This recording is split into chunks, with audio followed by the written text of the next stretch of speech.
Le manque de sommeil peut-il vous faire grossir? C'est ce que nous allons voir dans cette vidéo. Parmi les aliments qui peuvent vous faire grossir, il y a les produits transformés et ultra transformés, il y a les additifs alimentaires, il y a les glucides, donc que ce soit des sucres simples ou des sucres complexes, tous ces aliments riches même en amidon sont de nature à vous engraisser, puisque d'ailleurs on les utilise pour engraisser les animaux. Il y a aussi les produits laitiers, et citons enfin les lectines, surtout dans certains végétaux complets, ainsi que les phytoœstrogènes. Les aliments, ça n'est pas tout, il y a aussi nos comportements, les aspects psychologiques et comportementaux que l'on peut avoir, que l'on peut ressentir ou développer. Par exemple, le fait de ne pas respecter un certain jeûne intermittent et de multiplier les occasions de manger sur la journée en mangeant éventuellement la même quantité mais un peu tout le temps. Il y a la sédentarité, il y a le stress, il y a aussi la consommation d'alcool. Troisièmement, il y a les médicaments dont les plus connus sont bien sûr l'insuline, qui est une hormone anabolisante, c'est-à-dire qui fait grandir et grossir, et il y a les corticoïdes que l'on peut prendre à visée anti-inflammatoire. Alors bien sûr, il y a bien d'autres facteurs qui peuvent vous faire grossir, mais ce sont les principaux. Et quid du sommeil dans tout ça? C'est ce que nous allons voir tout de suite. On ne va pas détailler aujourd'hui la physiologie du sommeil, pour ça je vous renvoie à un podcast que nous avions fait dédié au sommeil. Le sommeil est un élément majeur de notre synchronisation biologique, de nos hormones, de nos processus métaboliques, bref, de tout notre organisme, et on appelle ça l'homéostasie. Homéostasie, c'est un mot qui a été inventé en médecine et en physiologie pour décrire l'ensemble du bon fonctionnement et du maintien de ce bon fonctionnement de nos hormones et d'un certain nombre de paramètres comme notre température corporelle, notre pression artérielle, notre digestion, etc. Cette homéostasie est permise grâce à un ensemble de processus eux-mêmes directement sous la dépendance du rythme circadien. Le rythme circadien, c'est un rythme biologique, c'est-à-dire qu'il y a un ensemble de programmations qui sont prévues pour 24 heures, mais qui est influencé en partie ou parfois énormément par notre environnement, la luminosité de notre environnement par exemple. Cette véritable symphonie d'hormones, comme on aime bien l'appeler chez Sequoia Santé, permet par exemple d'avoir une température plus basse le matin, permet d'avoir une pression artérielle plus élevée dans l'après-midi, et ce qui correspond en général à un moment potentiellement efficace pour faire du sport, permet aussi d'activer le transit intestinal, et on va à la selle plus volontiers le matin en général. Après, bien sûr, il y a des différences individuelles. Bref, tous ces processus que l'on connaît bien au quotidien. Tous ces processus, cette fameuse homéostasie, qui sont permis grâce à notre rythme circadien, c'est-à-dire cette espèce d'ensemble d'horloges biologiques, on parle de chronobiologie, l'ensemble de nos rythmes, eh bien le rythme principal c'est le rythme circadien, et lui-même est fortement influencé par un chef d'orchestre qui est le sommeil. Alors que se passe-t-il quand on manque de sommeil? Lorsque l'on manque de sommeil, il y a deux groupes de conséquences directes. Le premier, c'est le fait de passer plus de temps éveillé, mathématiquement. Donc si je dors moins, je suis plus éveillé. Si je suis plus éveillé, eh bien je suis plus à même de me nourrir, de manger même des choses pas terribles, tout simplement par augmentation de mon temps de veille. Donc ça, c'est un premier problème, mais ça n'est pas le principal. Le deuxième ensemble de problèmes, il est lié à une véritable perturbation de notre rythme circadien, une perturbation de nos sécrétions hormonales et donc des processus métaboliques qui sont complètement perturbés, complètement déréglés. Ce dérèglement global se traduit donc, comme on vient de le dire, au niveau hormonal, et on va en discuter un petit peu plus en détail parce que c'est ça qui va nous intéresser dans la privation de sommeil. Mais ça va aussi se manifester de façon potentiellement indirecte par des modifications de notre comportement et par des modifications de notre psychologie. On va se retrouver beaucoup plus vulnérable par rapport à certains affects, des affects négatifs, c'est-à-dire qu'on va être beaucoup plus stressé ou stressable, moins adaptable, avoir des fluctuations de la joie à la tristesse plus faciles, ce qu'on appelle une labilité émotionnelle. Bref, tout cela va compter en réalité lorsque l'on manque de sommeil, on sait très bien, et d'ailleurs, il nous arrive de prévenir nos proches en disant « Oulala, là j'ai une nuit blanche, prudence, là aujourd'hui, voilà, je vais faire ce que je peux, enfin je promets rien ». Donc, on a bien conscience que nos limites seront beaucoup plus vite atteintes. Même si ces aspects psycho-comportementaux sont passionnants et on pourrait en discuter de façon plus spécifique, on va s'intéresser principalement là aux problèmes hormonaux et à leurs conséquences directes. Au niveau hormonal au sens large du terme hormone, on va considérer d'un côté l'hormone de croissance et le cortisol, et de l'autre côté la gréline et la leptine. On ne va pas aller au-delà, bien sûr, on pourrait s'intéresser à l'adrénaline, la noradrénaline et bien d'autres. On va commencer par le plus simple, la gréline et la leptine. La gréline est plutôt une hormone de faim, et la leptine est plutôt une hormone de satiété, une hormone coupe-faim. Alors bien sûr, il n'y a pas que la gréline, d'autant qu'elle peut être clivée dans une hormone antagoniste, mais on ne rentre pas dans les détails. Cette gréline, qui est l'hormone de faim, et la leptine, qui est l'hormone de satiété donc, sont sécrétées par l'estomac lorsque l'on mange, mais pas seulement. Elles sont aussi sécrétées directement par une partie primitive de notre cerveau, très impliquée dans l'homéostasie, qu'on appelle l'hypothalamus. L'hypothalamus est une structure clé dans le maintien de l'éveil, dans le déclenchement du sommeil, etc. Or, il se trouve que lorsqu'on manque de sommeil, vous avez certainement deviné, il y a une augmentation de la sécrétion de gréline, donc cette hormone qui stimule l'appétit, et une diminution de sécrétion de la leptine, cette hormone qui diminue l'appétit. Du coup, on se retrouve avec plus envie de manger, on a plus faim, raison pour laquelle on va se ruer plus volontiers sur un certain nombre d'aliments, et volontiers des aliments riches en glucides par exemple.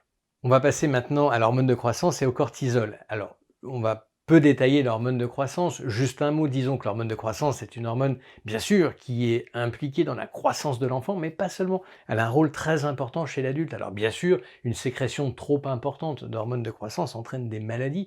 Néanmoins, cette hormone de croissance, à l'heure actuelle, a tendance à être très très basse par rapport à ce qu'elle devrait être chez l'adulte. Et on a le profil opposé en ce qui concerne l'insuline et le cortisol, qui sont généralement sécrétés à des taux très élevés par rapport à ce qu'ils devraient être chez l'adulte. L'hormone de croissance, lorsqu'elle est sécrétée de façon normale, permet de lutter contre l'ostéoporose, elle permet de maintenir un bon capital osseux, un bon capital musculaire. C'est une hormone qui du coup a un certain nombre de bienfaits. Il se trouve qu'elle est sécrétée surtout en première partie de nuit, dans un certain type de sommeil, qui est le sommeil lent profond, et dans des phases d'endormissement. En cas de privation de sommeil, il y a une diminution nette de la sécrétion d'hormones de croissance. Mais attaquons maintenant le principal, le cortisol. Le cortisol, c'est notre cortisone naturel. C'est une hormone qui est sécrétée par les glandes surrénales, sous dépendance de l'hypothalamus et de l'hypophyse comme d'habitude, et cette hormone, en fait, bien sûr, est vitale. Comme la plupart de nos hormones, on ne peut pas se passer d'une hormone, c'est mortel. Eh bien, l'insuline ou le cortisol, il nous en faut à toute petite dose pour pouvoir fonctionner correctement. Ce cortisol, il a un profil de sécrétion sur la journée qui est très particulier. Comme la plupart des hormones, c'est jamais sécrété en continu de façon constante. Il y a des variations. Et le cortisol connaît une grande variation. Le cortisol, il est sécrété très fort le matin très tôt, entre 6 et 8 heures. C'est pour ça qu'on le dose à ce moment-là, c'est le pic. Et puis il va diminuer progressivement pour être le plus bas possible entre minuit et 6 heures du matin. Et donc ce cortisol a pour action de stimuler la pression artérielle, donc d'augmenter progressivement la pression artérielle, de permettre de retenir de l'eau et du sel, qui permet justement d'augmenter la pression artérielle. Il a aussi tout un rôle au niveau du métabolisme, en permettant de sécréter ou de fabriquer plus exactement du sucre à partir de nos réserves, que ce soit des réserves de sucre sous forme de glycogène, mais que ce soit aussi la néoglucogénèse, c'est-à-dire la formation de glucose, de sucre sanguin, à partir de réserves qui ne sont pas du sucre, parce qu'on a très peu de réserves de sucre chez l'animal. Et donc, qu'est-ce qui se passe en pratique? Il y a une dégradation du muscle, très légère si les taux de cortisol sont très bas, qui permet justement de pouvoir, si besoin, courir tout de suite s'il y a un danger imminent, grâce à cette néoglucogénèse. Autant si une sécrétion normale de cortisol est faible et ne tape pas vraiment dans le muscle et ne fait pas augmenter la glycémie de façon importante, il en va tout autrement s'il y a une forte sécrétion de cortisol. Et en réalité, ce cortisol, lorsqu'il est sécrété de façon plus importante, eh ben, il va augmenter la glycémie en diminuant la masse musculaire, exactement le contraire de ce qu'on voudrait. On voudrait plutôt diminuer la glycémie et augmenter la masse musculaire. Donc là, on obtient l'opposé.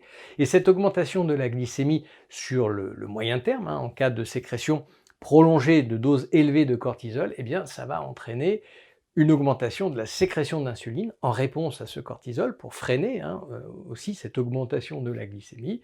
Et l'insuline derrière, va avoir un certain nombre de conséquences négatives, comme on le sait, lorsque la sécrétion d'insuline est trop importante pendant trop longtemps. On parle d'hyperinsulinémie, c'est ce qu'on dose dans le sang, mais on parle du coup d'un point de vue physiologique d'hyperinsulinisme, c'est-à-dire une sécrétion trop importante en général d'insuline. Cet hyperinsulinisme derrière va entraîner un stockage de ce sucre qui avait été fait en dégradant du muscle sous forme de graisse, va empêcher de taper dans les graisses, de déstocker les graisses, donc on grossit davantage, et il y a une résistance à l'insuline au niveau musculaire, mais au niveau hépatique aussi, une infiltration par des triglycérides à cause de cette insuline, la fameuse maladie du foie gras, et je vous renvoie sur d'autres podcasts à ce sujet. Bref, le cortisol, lorsqu'il est sécrété de façon trop importante, va entraîner un hyperinsulinisme et toutes les conséquences délétères de l'hyperinsulinisme. Alors, quel est le lien entre sommeil et cortisol? Eh bien, en fait, le lien est direct. Un manque de sommeil va jusqu'à multiplier par 2 la concentration en cortisol pendant les 24 heures qui suivent. C'est dramatique. Donc, s'il y a bien une hormone qu'il faut garder en tête au niveau de la prise de poids à cause du sommeil, c'est clairement le cortisol. Et donc maintenant, il ne nous reste plus qu'à conclure cette vidéo. Oui, le manque de sommeil fait grossir, le manque de sommeil fait prendre du poids, fait prendre du gras abdominal, du gras intraviscéral.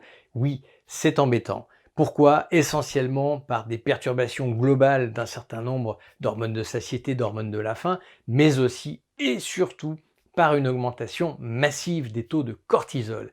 Le cortisol, c'est une hormone de stress, on en a besoin à petite dose, comme un certain nombre d'autres hormones, adrénaline, noradrénaline, glucagon, etc. Néanmoins, le manque de sommeil entraîne des taux vraiment importants de cortisol qui détraquent totalement notre métabolisme et aboutissent finalement, de près ou de loin, à un hyperinsulinisme et donc à une prise de poids. Alors, on l'a dit, le cortisol est une hormone indispensable à la vie, mais à très petite dose comme l'insuline, et donc une privation totale et mortelle systématiquement. Mais attention, à des doses trop importantes, eh bien, il va jouer sur l'immunité. Dans un premier temps, il la stimule, mais rapidement, il va l'inhiber. Il va jouer sur la perméabilité intestinale en relâchant les cellules intestinales et permettant à un certain nombre d'aliments inflammatoires de passer dans le sang et de provoquer des réactions inflammatoires qui sont à l'origine de nombre de nos maladies modernes. Alors, soit que c'en est la cause, soit en tout cas que c'en est des facteurs aggravants. La perméabilité intestinale et l'inflammation sont des sujets passionnants, mais ça fera l'objet d'autres vidéos si cela vous intéresse. N'hésitez pas d'ailleurs à nous laisser des commentaires. En ce qui nous concerne, cette vidéo est terminée. Il ne me reste plus qu'à vous souhaiter une bonne nuit et juste avant de mettre un j'aime si cette vidéo vous a plu. Merci de vous abonner à notre chaîne si ça n'est pas déjà fait et déclencher la cloche de notification pour ne rien rater. Rendez-vous aussi sur notre site www.sequoiasanté.com. N'hésitez pas à vous abonner à notre newsletter et à télécharger un e-book que j'ai co-rédigé avec Victor et qui est offert. En attendant, prenez soin de vous et plus que jamais, bonne nuit et bonne sieste.